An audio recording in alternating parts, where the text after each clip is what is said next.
নতুন বাবার বাড়িতে গেলাম, তখন আমার মনে হতে লাগলো আমি যেন নতুন জীবনে পা রাখলাম। সেখানে ছিল আমার এক নতুন ভাই, দেখতে অনেক সুদর্শন। প্রথম দিকে নতুন ভাইয়ের সাথে আমার সম্পর্কটা ভালো ছিল না, দুজনের মধ্যে একটা দূরত্ব ছিল, কিন্তু আমি তাকে নিজের ভাইয়ের মতোই মনে করতাম। কিন্তু যে ভাই আমাকে দেখলেই মুখ ফিরিয়ে নিত, আজ সেই ভাই আমার জন্য গিফট নিয়ে আসতো, নতুন জামা, কলম, খাতা। আমি তখনও বুঝতে পারছি না আমার সামনে কি হতে চলেছে। একদিন আমার মা বাবা বাড়িতে ছিল না, শুধু আমি আর আমার ভাই ছিলাম। হঠাৎ করেই আকাশের অবস্থা খুব খারাপ হতে লাগলো, প্রচুর ঝড় বৃষ্টি হতে শুরু করলো। তারপরের ঘটনা বলছি, তার আগে তোমাদের কাছে ছোট একটা অনুরোধ।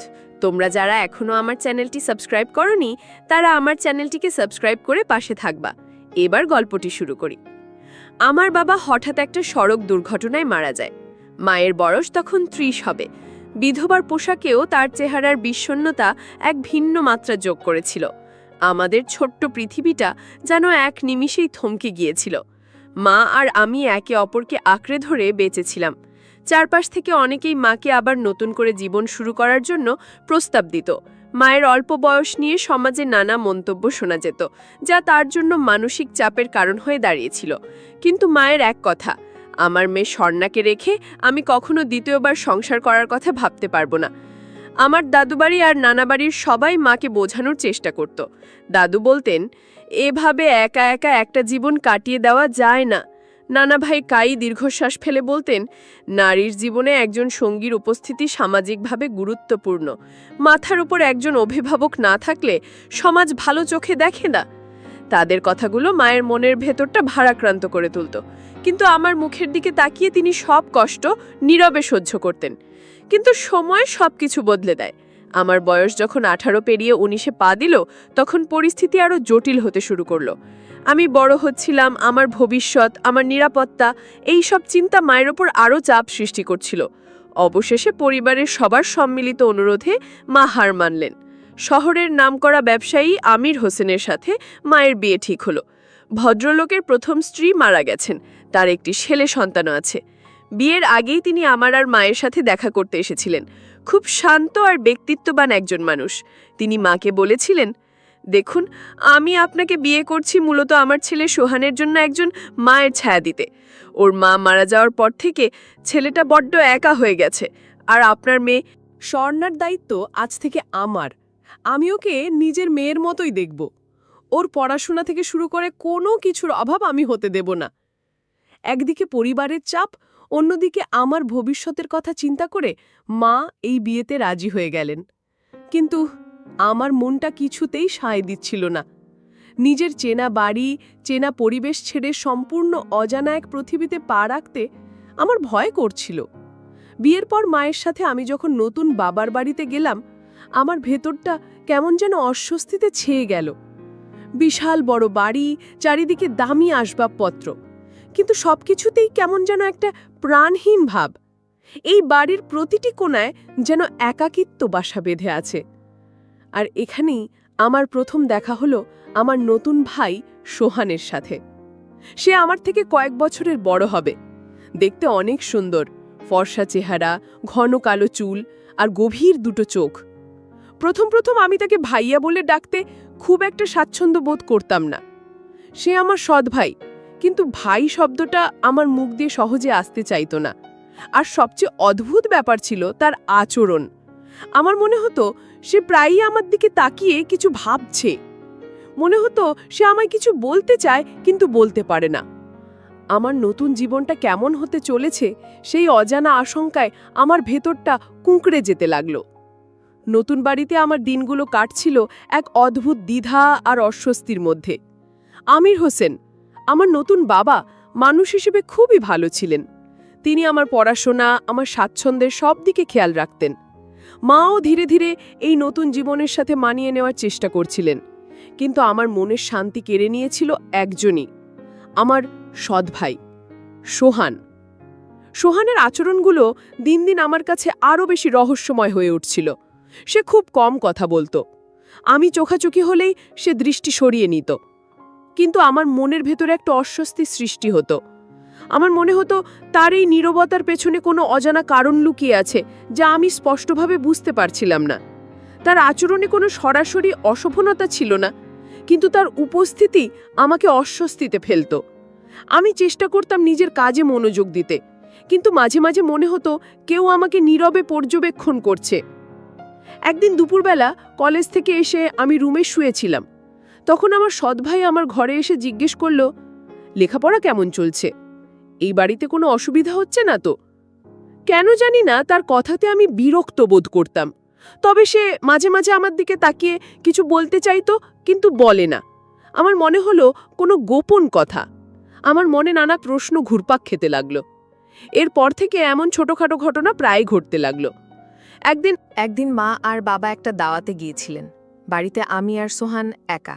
আমি নিজের ঘরে বসে গল্পের বই পড়ছিলাম।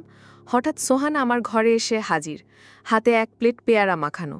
আমার সামনে প্লেটটা এগিয়ে দিয়ে বলল, বিকেলে কিছু খাওয়া হয়নি তোমার, এটা খাও। তার এই আচরণে আমি কিছুটা অবাক হলাম, কিন্তু তার পরের কথাগুলো আমাকে অস্বস্তিতে ফেলল।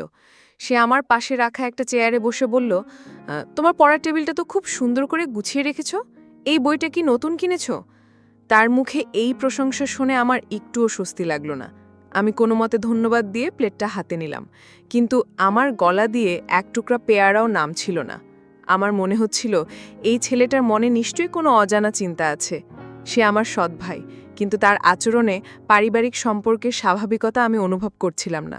আমার মনের সন্দেহের বীজটা ধীরে ধীরে এক বিশাল প্রশ্নচিহ্নে পরিণত হতে শুরু করল। যতদিন যাচ্ছিল সোহান আর আমার সম্পর্কটা ততই জটিল হয়ে উঠছিল। আমাদের মধ্যে স্বাভাবিক কথাবার্তা প্রায় বন্ধই হয়ে গিয়েছিল। যা হতো তা কেবলই ছোটোখাটো বিষয় নিয়ে কথা কাটাটাটি, যেমন টিভির রিমোট কার হাতে থাকবে বা রাতে কে আগে বাথরুম ব্যবহার করবে। এই সব তুচ্ছ বিষয় নিয়ে আমাদের মধ্যে প্রায় তর্ক লেগে যেত। কিন্তু এই তর্কগুলোর পেছনেও আমি সোহানের একটা অন্য রূপ দেখতে পেতাম। আমার মনে হতো সে ইচ্ছে করেই আমার সাথে ঝগড়া করে আমার মনোযোগ আকর্ষণের চেষ্টা করছে। সোহানের আচরণে এক ধরনের পরিবর্তনও লক্ষ্য করছিলাম আমি। সে আগের চেয়ে বেশি করে আমার ব্যক্তিগত জীবনে নাক গলাতে শুরু করেছিল। আমি কার সাথে ফোনে কথা বলছি, কলেজ থেকে ফিরতে কেন দেরি হলো, আমার বন্ধুরা কারা, এইসব বিষয়ে সে প্রায়ই আমাকে প্রশ্ন করত। আমি তার প্রশ্নগুলো এড়িয়ে গেলে সে বিরক্ত হতো।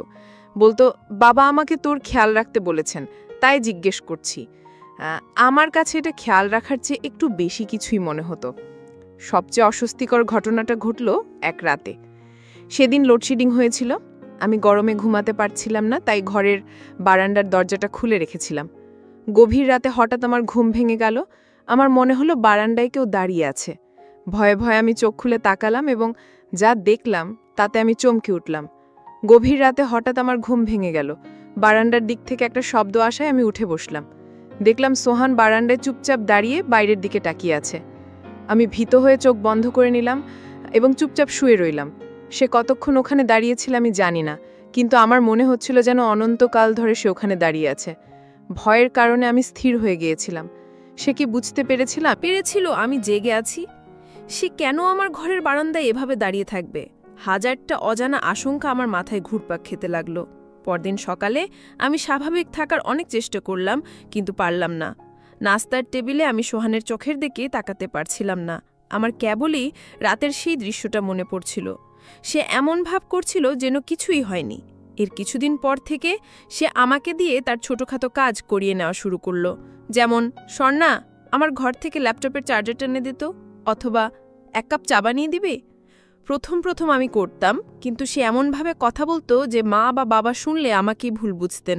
তাই বাধ্য হয়ে তার কথাগুলো শুনতে হতো।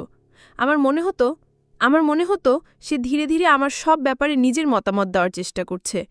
তার এই বদলে যাওয়া আচরণ আমার ভয় আর সন্দেহকে এমন এক পর্যায়ে নিয়ে গেল যে আমি এই বাড়িতে নিজেকে আর নিরাপদ মনে করতে পারছিলাম না। আমার অস্বস্তি ধীরে ধীরে গভীর উদ্বেগে পরিণত হচ্ছিল। আমি সোহানকে এড়িয়ে চলার জন্য সব রকম চেষ্টা করতে লাগলাম। কলেজ থেকে ফিরেই নিজের ঘরে ঢুকে দরজা বন্ধ করে দিতাম।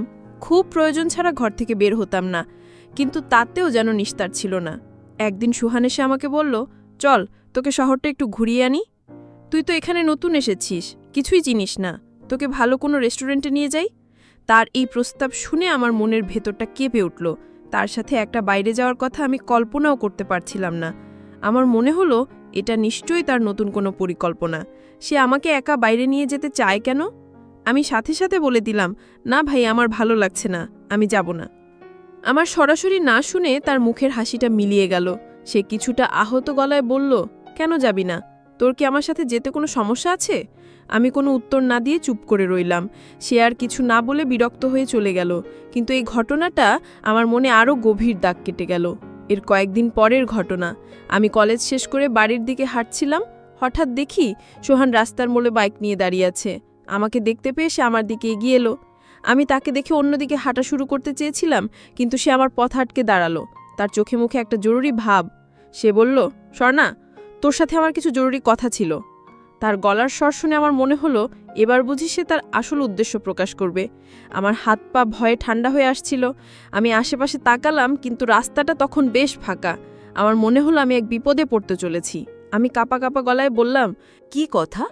সে আমার মুখের দিকে কিছুক্ষণ তাকিয়ে থেকে বলল, এখানে রাস্তায় দাঁড়িয়ে বলা যাবে না, কথাটা খুব জরুরি। জরুরি শব্দটা শুনে আমার মনের ভিতর হাতুড়ির ঘা পড়ল। আমার মনে হলো তার কথাগুলো নিশ্চয়ই কোনো ভালো কথা নয়। শোনার জন্য আমি প্রস্তুত নই। আমি কিছুটা রেগে গিয়েই বললাম, যা বলার এখানেই বলুন, না হলে আমি চলে যাচ্ছি। আমার প্রতিক্রিয়া দেখে সে যেন কিছুটা অবাক হলো। সে হয়তো ভাবেইনি আমি এভাবে প্রতিক্রিয়া দেখাবো। সে দীর্ঘশ্বাস ফেলে বলল, ঠিক আছে, তুই যখন শুনতে চাইছিস না তাহলে থাক, কিন্তু কথাটা তোর জানা দরকার ছিল। এই কথা বলে সে বাইক স্টার্ট দিয়ে চলে গেল। কিন্তু তার বলা শেষ কথাটা আমার কানে বাজতে লাগল, পরে সমস্যায় পড়তে পারিস। এই কথার মানে কি? সে কি আমাকে কোনো হুমকি দিয়ে গেল? আমার মনটা অজানা আশঙ্কায় ছেয়ে গেল।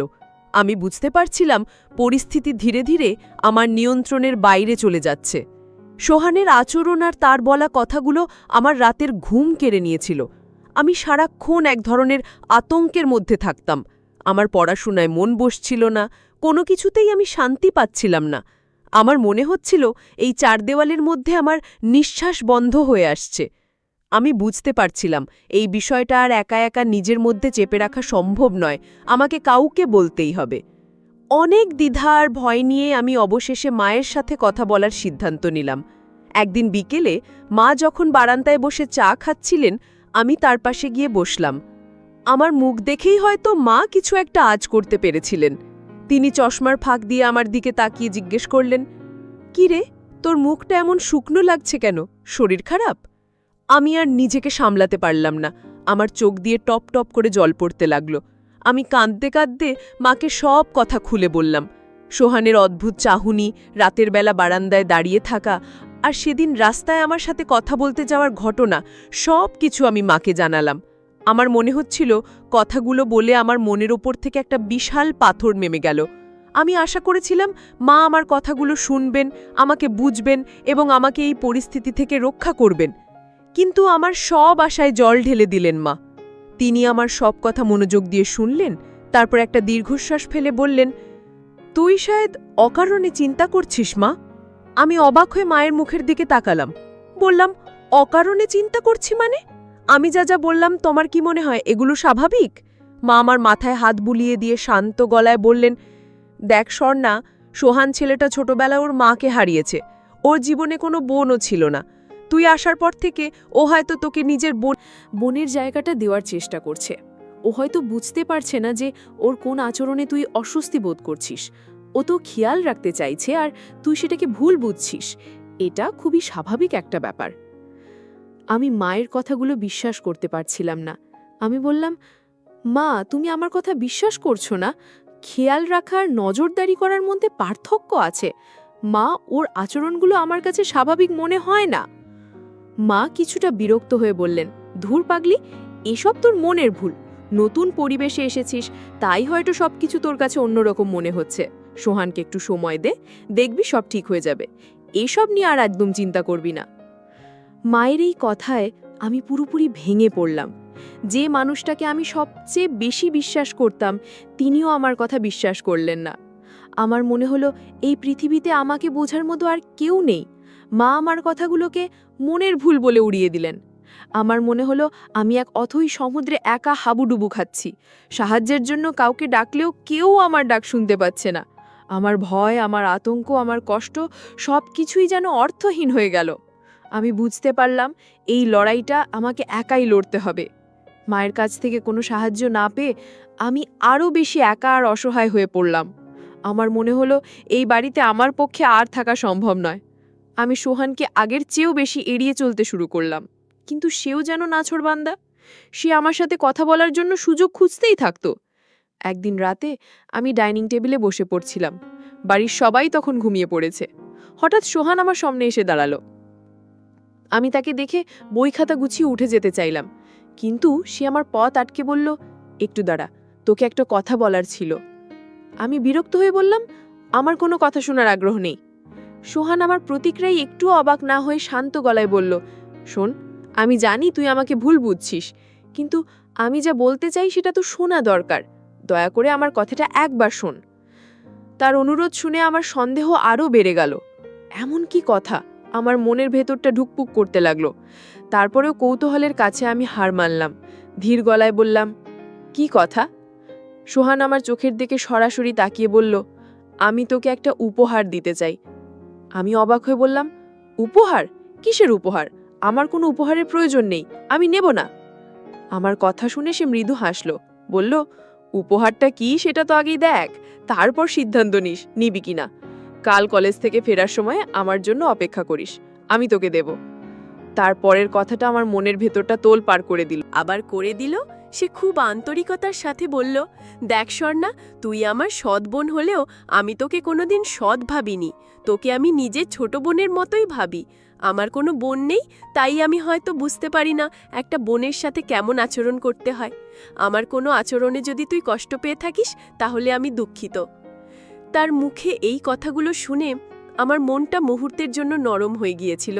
তার কণ্ঠস্বরে এমন একটা কিছু ছিল যা আমার বিশ্বাস করতে ইচ্ছে করছিল, কিন্তু পরক্ষণেই আমার মনের ভেতরে সন্দেহটা আবার জেগে উঠল। আমার মনে হলো এটাও হয়তো তার নতুন কোনো চাল। উপহার দেওয়ার নাম করে সে হয়তো আমাকে ফাঁদে ফেলতে চাইছে। আমি তার কোনো কথার উত্তর দিলাম না। মুখ ঘুরিয়ে নিজের ঘরের দিকে হাঁটা দিলাম। আমার পেছনে সে দাঁড়িয়ে রইল। আমি জানি না সে আমার নীরবতাকে কি হিসেবে নিল, সম্মতি নাকি অসম্মতি। কিন্তু আমার মন বলছিল এই ছেলেটাকে বিশ্বাস করা আমার জীবনের সবচেয়ে বড় ভুল হবে। তার আন্তরিকতার পেছনে নিশ্চয়ই কোনো ভিন্ন উদ্দেশ্য লুকিয়ে আছে যা আমি এখনো বুঝতে পারছি না। আমি ঠিক করেছিলাম সোহানের দেওয়া কোনো উপহার আমি নেব না এবং তার জন্য অপেক্ষাও করব না, কিন্তু আমার ভেতরের ভয়টা আমাকে স্থির থাকতে দিচ্ছিল না। মা আমার কথা বিশ্বাস করেননি, তাই এবার আমি শেষ চেষ্টা হিসেবে আমার সৎ বাবা আমির হোসেনের সাথে কথা বলার সিদ্ধান্ত নিলাম। তিনি অত্যন্ত বিচক্ষণ একজন মানুষ। হয়তো তিনি আমার কথাগুলো বুঝবেন এবং তার ছেলেকে শাসন করবেন। একদিন রাতে বাবা অফিস থেকে ফেরার পর আমি তার ঘরে গেলাম। তিনি আমাকে দেখে বেশ অবাক হলেন, বললেন, আরে স্বর্ণা মা, এসো, কিছু বলবে? আমি ভয়ে ভয়ে তার সামনে গিয়ে দাঁড়ালাম। নিচু গলায় বললাম, বাবা, আমি আপনার সাথে আপনার ছেলে সোহানকে নিয়ে কিছু কথা বলতে চাই। আমার কথা শুনে তার কপালে চিন্তার ভাঁজ পড়ল। তিনি বললেন, সোহান? ও কি কিছু করেছে? তোমার সাথে কোনো খারাপ ব্যবহার করেছে? বাবার আন্তরিক প্রশ্নে আমি কিছুটা ভরসা পেলাম। আমি সাহস সঞ্চয় করে তাকে সবকিছু খুলে বললাম। সোহানের অদ্ভুত আচরণ, তার চাহনি, আমার ব্যক্তিগত বিষয়ে তার আগ্রহ এবং সবশেষে আমাকে একা পেয়ে উপহার দেওয়ার প্রস্তাব, কোনো কিছুই আমি বাদ দিলাম না। আমি আশা করছিলাম একজন বাবা হিসেবে তিনি তার ছেলের এই আচরণগুলোকে গুরুত্ব সহকারে দেখবেন। আমার সব কথা শোনার পর তিনি কিছুক্ষণ চুপ করে রইলেন। তারপর তিনি যা বললেন তা আমার মায়েরই কথার প্রতিধ্বনি। তিনি হেসে বললেন, ও আচ্ছা, এই ব্যাপার, আমি তো শুনে ভয়ই পেয়ে গিয়েছিলাম। তিনি আমার মাথায় হাত রেখে বললেন, শোনো মা, তুমি সোহানকে একদম ভুল বুঝছো না। ও আসলে তোমার প্রতি খুব যত্নশীল। ওর মা মারা যাওয়ার পর থেকে ও খুব একা হয়ে গেছে। গিয়েছিল, তুমি আসার পর থেকে ও একজন বোন পেয়েছে, তাই ও সব সময় তোমার খেয়াল রাখে। এটা তো খুব ভালো কথা। তুমি ওর দিদি, ও তোমার খেয়াল রাখবে না তো কে রাখবে? আমি হতাশ হয়ে বললাম, কিন্তু বাবা, ওর খেয়াল রাখার ধরনটা স্বাভাবিক নয়, আমার খুব ভয় করে। বাবা আমাকে আশ্বস্ত করে বললেন, একদম ভয় করবে না। ও তোমাকে নিজের বোনের থেকেও বেশি ভালোবাসে। তুমি হয়তো এখনো ওকে পুরোপুরি চিনে উঠতে পারোনি। ওকে একটু সময় দাও, দেখবে ও কত ভালো একটা ছেলে। তুমি ওকে ভুল বুঝো না মা, ও তো তোমারই ভাই। বাবার কথা শুনে আমার শেষ আশাটুকুও নিভে গেল। এই বাড়িতে তাহলে কেউই আমার কথা বিশ্বাস করবে না।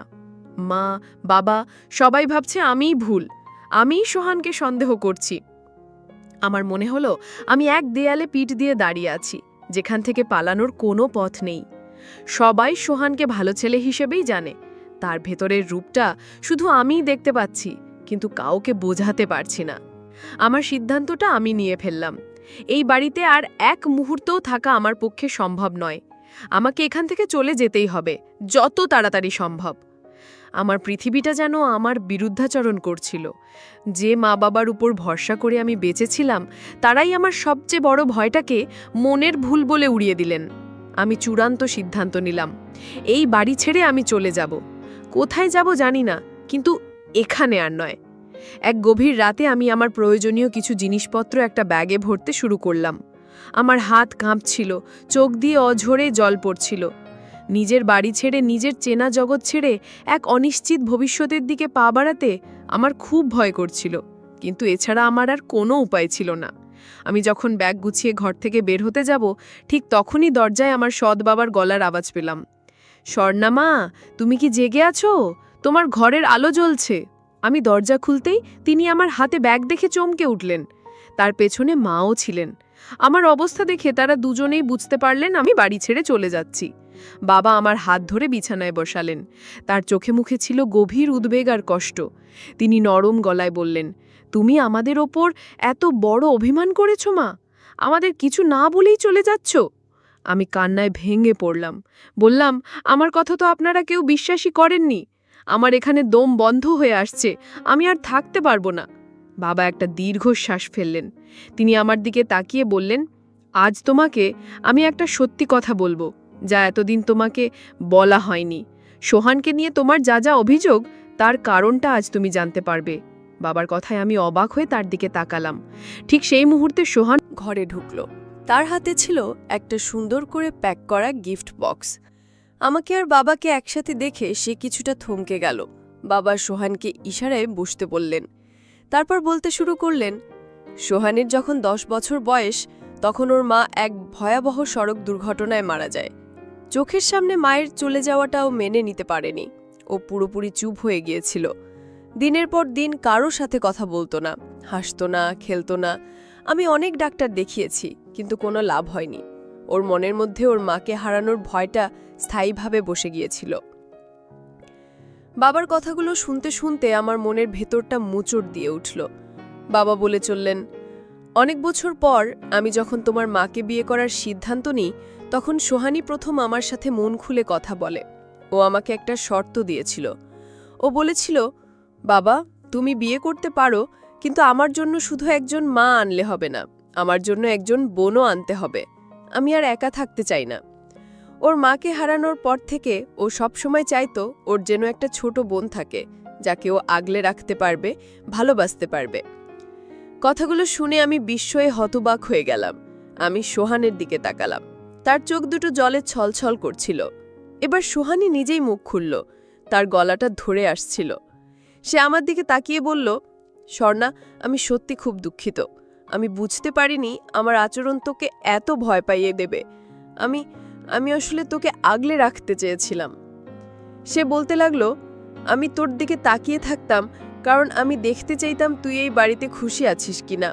হুট করে তোর ঘরে ঢুকে পড়েছিলাম কারণ আমি তোকে আমার প্রিয় লেখকের একটা বই দেখাতে চেয়েছিলাম। রাতের বেলা তোর বারান্দায় দাঁড়িয়েছিলাম কারণ সেদিন তোর পরীক্ষার রেজাল্ট দেওয়ার কথা ছিল। আমি জানতাম তুই টেনশনে ঘুমাতে পারছিস না, তাই দূর থেকে দেখছিলাম তুই ঠিক আছিস কিনা। আর সেদিন রাস্তায় আমি শুনেছিলাম কলেজের সিনিয়রদের সাথে তোর কিছু সমস্যা হচ্ছে। আমি তোকে সেই বিষয়েই সতর্ক করতে চেয়েছিলাম। সে তার হাতে থাকা গিফট বক্সটা আমার দিকে এগিয়ে দিল। আর এটা তোর উপহার। তুই ভালো রেজাল্ট করেছিস, তাই তোর পছন্দের লেখকের সব বই আমি এখানে একসাথে করে এনেছি। সোহানের প্রতিটি কথা আমার এতদিনের জমানো সন্দেহ, ভয় আর ঘৃণার দেয়ালটাকে ভেঙে চুরমার করে দিচ্ছিল। আমার চোখের সামনে থেকে যেন একটা কালো পর্দা সরে গেল। আমি বুঝতে পারলাম যাকে আমি এতদিন ভুল বুঝে এসেছি সে আসলে আমার সবচেয়ে বড় শুভাকাঙ্ক্ষী। তার অদ্ভুত আচরণের পেছনে কোনো খারাপ উদ্দেশ্য ছিল না, ছিল শুধু তার ছোটবেলার একাকিত্ব, মাকে হারানোর ভয় আর একজন বোনকে আগলে রাখার তীব্র আকাঙ্ক্ষা। আকাঙ্ক্ষা। তার শেষ কথাটা আমার হৃদয়কে একেবারে ছিন্ন ভিন্ন করে দিল।